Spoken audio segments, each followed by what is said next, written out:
नमस्कार दोस्तों, आइए सुनते हैं वरिष्ठ लेखिका दीपक शर्मा जी की लिखी कहानी खुराक। माँ कैसी लगी? सगाई की रस्म के बाद रेवती को मैं अपने साथ बाहर ले आया। उन्हें लेकर मेरे मन में अभी उत्सुकता है। उन्हें मैं अभी और जानना चाहूंगी। रेवती मेरी पकड़ से बच निकली। क्यों? अपने परिचितों की व्याख्या और विश्लेषण के लिए सदैव तत्पर रहने वाली रेवती की टाल मटोल मुझे खल गई। तुम्हें वे पसंद नहीं आईं क्या? मैं उन्हें पसंद हूं क्या? रेवती ने जवाबी हमला दाग दिया। उन्होंने भी तो अपने व्यवहार में कुछ भी स्पष्ट नहीं किया है। यह सही था। पापा, दादी, बुआ और फूफा लोग की भांति माँ ने रेवती पर स्नेह उड़ेला न था। उनका व्यवहार अलग जरूर था, मैंने सफाई देनी चाहिए। पर तुम भूल रही हो कि सगाई की तुम्हारी इस अंगूठी का बिल उन्हीं ने दिया था। लेकिन इसे पसंद किसने किया था? रेवती ने हीरों जड़ी अपनी अंगूठी अपनी उंगली में घुमाई और अंगूठी वाला हाथ हवा में लहराया। दुनिया की सबसे मीठी लड़की ने। मैंने उसका हाथ अपने हाथ में संभाल लेना चाहा। रेवती का आग्रह था, अपनी अंगूठी वह स्वयं पसंद करेगी। मुझे अपनी माँ जैसा न समझना, रेवती ने परिहास किया। जो प्रशंसा के बिना जी नहीं सकती। मतलब? मैं चौंका।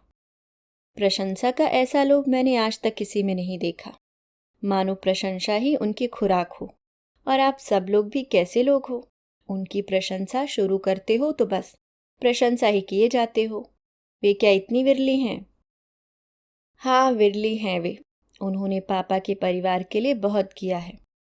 मेरे दादा की मृत्यु बहुत पहले हो गई थी और मेरी तीनों बुआ लोगों की शादी उन्होंने ही की है। अपनी तनख्वाह का एक एक पैसा उन पर लगा दिया। कितनी तनख्वाह मिलती है उन्हें? 11,000। वे अपनी शादी से पहले से इस सरकारी स्कूल में पढ़ा रही हैं। कुल जमा 11,000। रेवती ने ठीठी छोड़ी। और पापा की तनख्वाह कितनी है? 28,000। फिर ऊपर से सरकारी बंगला है, टेलीफोन है, वाहन, वाहक हैं। तुम हिसाब लगाकर देखो, तुम्हारे पापा की जीविका की तुलना में उनका वेतन निर्वाह योग्य भी नहीं। तुम भटक रही हो। मैं हंस पड़ा। सीधी सी बात है, तुम्हें माँ पसंद नहीं आई। तुम जानते हो मुझे खुली किताब जैसे पारदर्शी लोग ज्यादा पसंद हैं। और वे विपरीत स्वभाव की हैं। वे जटिल हैं, बहुत ही जटिल। और मेरे पापा? उन्हें समझना सुगम है। वे पारदर्शी हैं और सरल भी। सच पूछो तो मैंने हूबहू उन्हें वैसा ही पाया जैसा मैंने सोच रखा था। अपने सौभाग्य एवं वैभव के गुलाबी नशे में आश्वस्त, संतुलित एवं प्रसन्नचित। जबकि माँ में ऐसा कुछ भी नहीं है। न पापा जैसा ठाठ, न उन जैसी सुरभि। बल्कि परिवार की दूसरी महिलाओं की तुलना में भी वे गहना बहुत कम पहने हैं और अपने कपड़े लत्ते भी बहुत फीके और शुष्क रखे हैं। मेरे नाना नानी स्वयं भी गांधीवादी रहे और अपने तीनों बच्चों को भी उन्होंने उसी ढंग से रहने की शिक्षा दी। मैंने कहा, मैंने बताया नहीं, सन 50 के दशक में बिताए अपने बचपन के अंतर्गत माँ ने खुशहाली कम और संघर्ष अधिक देखा था।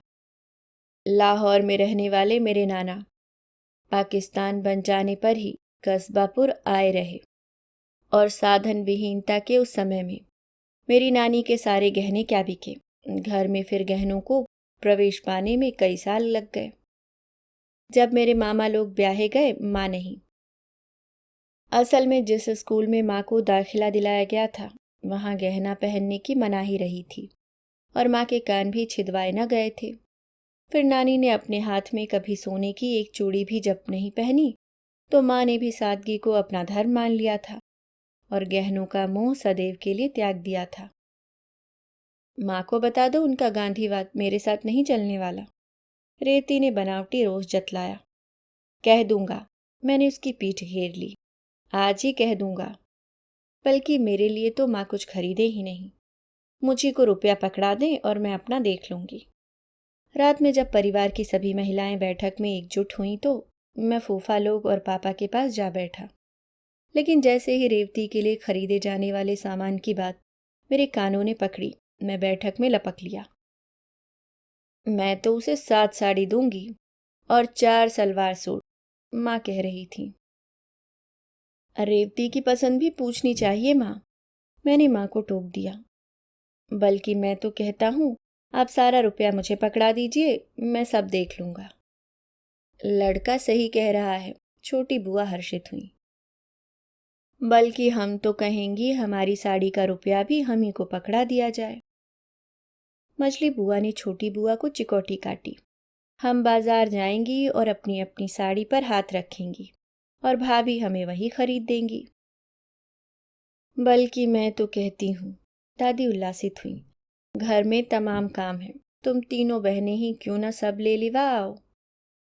रेवती के लिए, अपने अपने पति के लिए, अपने अपने बच्चों के लिए। बहुत अच्छा सोचा अम्मा, बड़ी बुआ हुलस ली। और इस बार तुम्हारी साड़ी भी हम ही लाएंगी, भाभी नहीं। भाभी की पसंद तुमने बहुत पहन ली, इस बार हमारी पहनना। अपनी शादी से लेकर अब तक माँ ही दादी के लिए खरीदारी करती रही थी।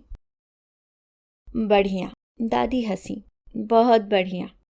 इकलौते पोते की शादी है, इस बार तो खूब बढ़िया पहनना ही चाहिए। ऐसा करेंगे, बड़ी बुआ ने कहा। एक ही कीमत की 5 साड़ी लाएंगी, अपने तीनों के लिए शोख और चमकदार रंगों में, और भाभी के और तुम्हारे लिए हल्के और नीरस रंगों में। और कहते कहते हंस पड़ी। दूसरी दोनों बुआ के साथ दादी ने भी बड़ी बुआ की हंसी का पीछा किया। माँ अपने गाल चबाने लगी। उनके माथे पर त्योरियां चढ़ाईं और वे लगभग चीख उठी। अपनी साड़ी की कीमत और बनावट मैं भी आप लोगों की तरह अपने आप ही पसंद करूंगी। आप लोग की तरह अपने मन की खरीदूंगी, मन की पहनूंगी। क्या हुआ? पापा बैठक में चले आए। विरले ही माँ की आवाज में ऐसी तेजी हमने पहले कभी सुनी थी। माँ को अपनी खुराक नहीं मिल रही थी, मैंने कहा। खुराक? पापा अचंभित हुए। कैसी खुराक? रेवती ने आज माँ का एक भेद मुझसे खोल डाला। बोली माँ अपनी प्रशंसा की भूखी हैं। प्रशंसा ही माँ की खुराक है और अपनी प्रशंसा सुनती वे अघाती नहीं। ऐसा कहा उसने? माँ का रंग सफेद पड़ गया। दादी और तीनों बुआ लोग एक दूसरे को चिकोटी काटने लगी।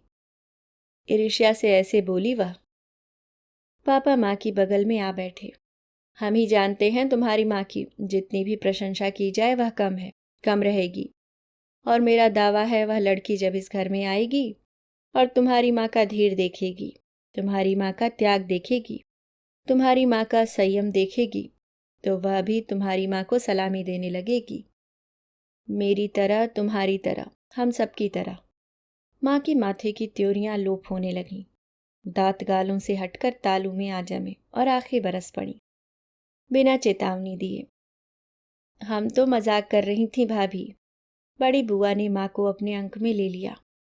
वरना आपके बिना भला हम क्यों बाजार जाने लगी? असंभव, एकदम असंभव। मछली बुआ भी माँ के पास आन खड़ी हुई।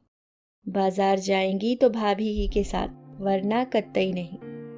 अभी आप सुन रहे थे दीपक शर्मा जी की लिखी कहानी खुराक। उम्मीद करती हूँ दोस्तों ये हल्की फुल्की छोटी सी कहानी आपको पसंद आई होगी।